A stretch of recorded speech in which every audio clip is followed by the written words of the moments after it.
Russo runs a break. Caldwell Pope goes to the wing here. James! Oh! Trying to play at the defensive end. Got blown by back. Oh, yes! Hook jam! Harden step back. Puts up the three. Got hit. Shot's good! And one! Practice time here, Seth. Oh! Russell Westbrook!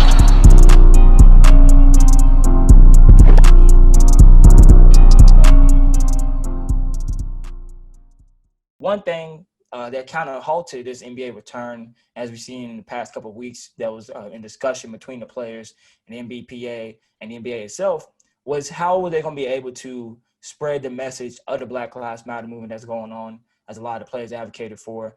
And they kind of have come to a conclusion or a way to help support the message, as the NBA had decided they'll be able to paint the Black Lives Matter on the courts in all three arenas in Orlando for the games.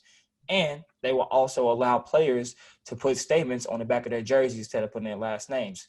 Talk to me, Eddie. What do you think, or how do you feel about the importance of this and how the NBA is using their platform to still spread the message? Yeah, I think words can't describe the importance of getting ahead of this and trying to really make some real change and progress. I think the NBA has always done a good job, especially here lately, of doing a good job of just being a voice for the unheard.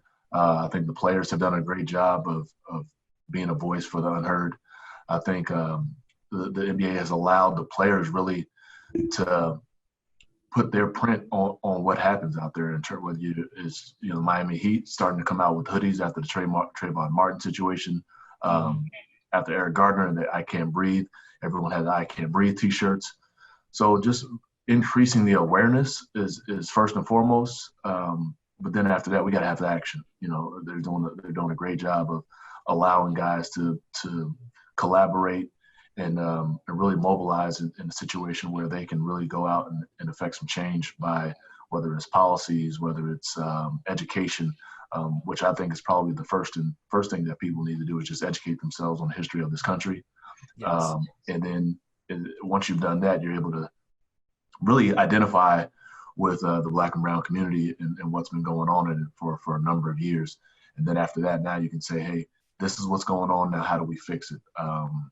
I think that's the biggest thing. But the NBA has done a tremendous job of trying to continue to let those voices be heard. I think the NBA has always been that league to kind of be progressive and kind of help push the message. If you go back to when Adam Silver became commissioner of the league, one of his first trials he had to deal with was the Donald Sterling situation with the Los Angeles Clippers. We all know how that went. And I think Adam Silver did a great job of handling the situation of banning Donald Sterling from the NBA. And that kind of set the precedence of like how he wanted the NBA to go forward and be. And as you stated, the Miami Heat, back in the whole Trayvon Martin situation in 2012, how they had the hoodies, the I Can't Breathe shirts that was going around with all the players. I think they always been that lead to kind of push and kind of be for Black people and other minorities and kind of push for equality for all people. I think the NBA has done a great job. One thing, while we have seen it on like the top part of like an Adam Silver, or those people, I see some people and some players call for like some of the owners to kind of take a step forward and push for these changes. Because as you said, this is good and they're spreading the message, but some action needs to take place, some education needs to take place. And I've seen a lot of people calling for some owners because we have seen some owners be quiet. Michael Jordan, of course, being the only Black owner in the NBA for the Charlotte Hornets, has come out and said something on this issue, which he usually doesn't, as people have criticized him for in the past. But we haven't seen too much or heard from too many other owners talk about this. Now, to play kind of devil's advocate to that, do you feel – I'm going to ask you a question at the same time. Do you feel that like it's important for people to know? Because I know there's some people that's actually out there doing the work to push for the change, but they're not publicly posting it everywhere so you won't see. Do you feel like some of these owners, or do you know if some of these owners are actually putting in the work, or do they have to kind of come out and say something and speak on these issues? Or do you feel like they can do the work in silence and still be for the cause? What do you think?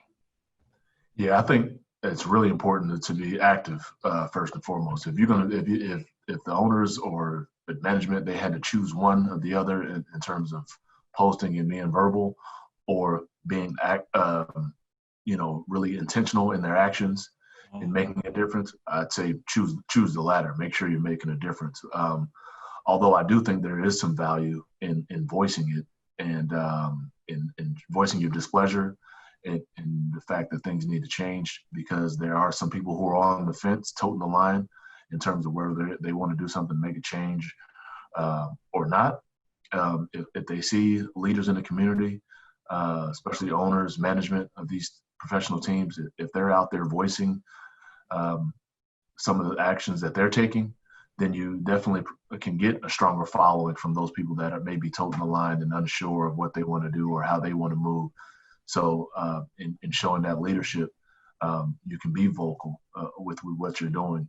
But I always believe that leadership starts with action, and then the vocal piece comes second, because you got to really behave and move and operate as you're quote unquote telling people to move.